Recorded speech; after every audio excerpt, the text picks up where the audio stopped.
वो शिव साधारण नहीं है, आप मेरी बात स्वीकार करो।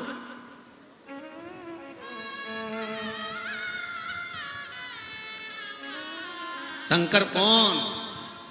तो वेद व्यास जी लिखते हैं वो महामृत्युंजय है। महामृत्युंजय मतलब मृत्यु पर भी विजय प्राप्त करने वाला, मृत्यु को भी जीत ले।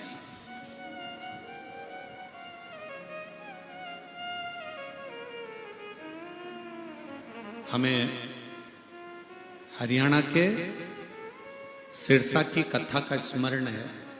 जैन साहब, हरियाणा की जो कांडा परिवार कथा करवाए हैं, गोविंद जी गोपाल जी कांडा, सिरसा हरियाणा में तारा बाबा की कुटिया में कथा करवाए पिछले वर्ष शिवरात्रि के पहले, और इस वर्ष भी शिवरात्रि के पहले उनकी कथा है।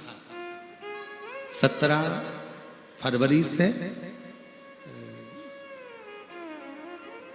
23 फरवरी तक सिरसा में तारा बाबा की कुटिया में कथा। हमें वहां कथा का स्मरण है। तारा बाबा की कुटिया में जो कथा होती है, वहां छोटे छोटे ऐसे अलग अलग ब्लॉक बनाए जाते हैं, पंडाल होन, और उसमें शिव भक्त रहते हैं। और कभी मौका लगे ना, मैं हरियाणा वासियों के साथ में छत्तीसगढ़ और महाराष्ट्र और गुजरात और राजस्थान और सबको कहूंगा, कभी मौका लगे और सिरसा में जब कथा हो तो आपसे निवेदन है, 1 दिन या 2 दिन तारा बाबा की कुटिया में रहकर कथा सुनकर देखो, उसका एक आनंद दूसरा है। और जितने हरियाणा वाले कथा सुन रहे हो उनसे निवेदन है कि 17 फरवरी से 23 फरवरी तक तारा बाबा की कुटिया सिरसा हरियाणा में जो कथा है उसको दिल से सुनकर दो। पिछले वर्ष का हमें स्मरण है, एक कोई महिला जिसके 2 लड़के जुड़मा हुए, और 2 लड़के जुड़मा हुए, और जुड़मा होने के बाद समय निकलने के बाद में उसका गर्भ ठहर गया। गर्भ में फिर बच्चा,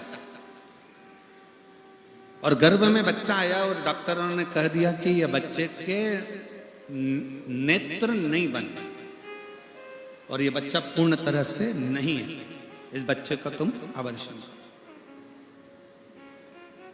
ये उस महिला की कथा है,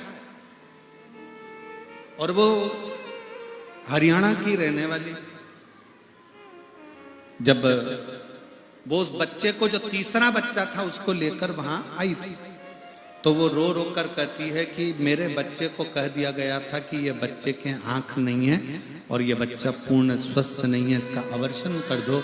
पर 7वें महीने में मैं बच्चे को कैसे गिराऊं? तो बच्चे को जन्म दिया बाबा के भरोसे, और उस बच्चे को लेकर आई थी जिस बच्चे के दोनों नेत्र भी थे और पूरा शरीर स्वस्थ था, और डॉक्टर ने कह दिया ये बच्चा पूर्ण तरह से स्वस्थ,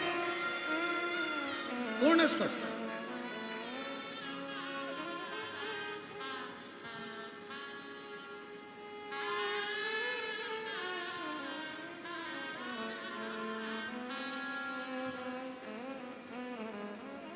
शिव के आश्रित होकर चल।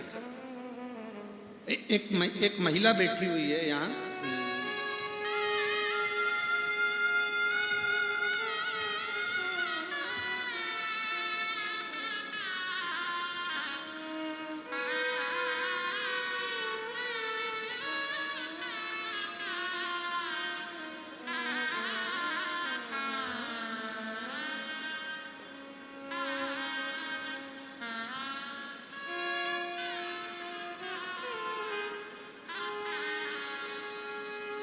मैं सुनील नागवानी तो दुआ के भरोसे है, और महीने दिए 3,